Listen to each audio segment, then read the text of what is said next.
How do we build rapport remotely? To build rapport with your patient remotely, you need to show warmth in your voice when you're talking, that you're friendly. It's helpful when you're actively listening to your patient, to show empathy, to show that you care about them as a human being first, and not just so focused about the disease and the medical problem. And it's helpful to address the patient by their name and also establish common grounds that you're on the same team as your patient and you want them to get better. When they understand that, then they're more likely to trust you, and you will find that you build stronger rapport with your patient. So you know how you shake hand with somebody when you see them in person? When you introduce yourself, you can actually intentionally try and do that, but with your voice. So the voice will actually show that you're happy to meet them and greet them. So the energy in your voice and the tone of voice that you're using is going to reflect that. Let's say you've got a patient who's telling you, I've got a terrible pain in my stomach. How are you going to respond to that? You might say, I'm sorry to hear about this pain. I'm sorry that you're in pain. These are common response that registrars might say to a patient. And it is a sympathetic response. If you just say, I'm sorry to hear you're in pain, do you think that the patient will feel that you really care about them if you say it in a tone that sounds like you don't really care about their problem? So there are various ways to show that, and it comes in the tone of voice. So the tonality that you use is really important. So for example, if you say, I'm sorry to hear that you're in pain, it's probably going to be more powerful to just say, I'm sorry to hear that you're in pain. So make sure that you are aware of the tone of voice that you're using, and you might have to refine that tone of voice to be able to show that, because sometimes it's more difficult for some people, depending on where they come from, to show that they care in the tonality. If you found this video useful so far, you might be interested to download a free copy of the SCA Blueprint, where I go in much more detail how you can plan your preparation. Click the link down the description below to download your free blueprint. Understanding human psychology is helpful, especially if you want to build rapport with your patient. Humans have this need to be heard. Humans have a need to be understood. And humans like when somebody can relate to their situation, the pain that they're going through, the suffering that they're having. When someone can relate, then they feel that somebody cares for them. So when you understand that, you will see how empathy fits in here. You know, sympathy is different to empathy. Sympathy is where you're showing that you're sorry that this has happened to this person.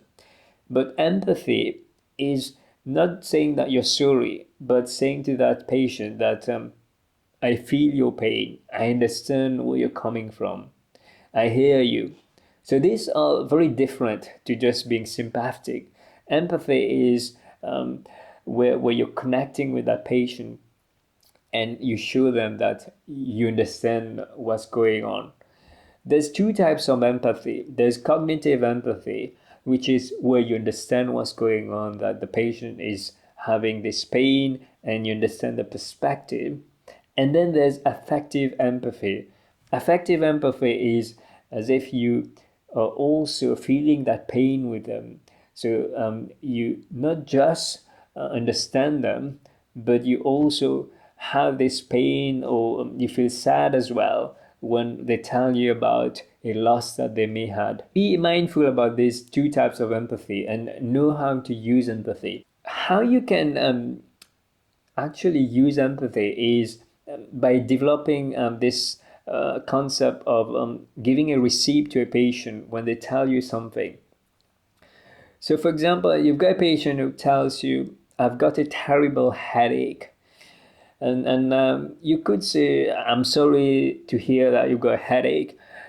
However, do you think that this statement in itself does achieve what the human psychology in terms of how you can show that you care to a patient really fulfill that? If you think about it, the patient is not really bothered whether you're sorry or not. What they want is they want to be heard, they want to be understood, and they want someone who can relate to their situation. And hopefully somebody who can do that such that they can provide a solution afterwards. So if you're just going to say, I'm sorry to hear this, or I'm sorry to hear you've got a headache, that's probably not enough for you to develop rapport with your patient. So if you want to give a receipt to your patient to show them that you understand what's going on, you could say to the patient, I hear you, Mary. This headache sounds awful. You see, this receipt is going to be more powerful to build rapport with your patient, because you show to Mary that you hear her and that you understand that this headache is awful. Let me give you another example. I'm crying all the time. I don't know what to do.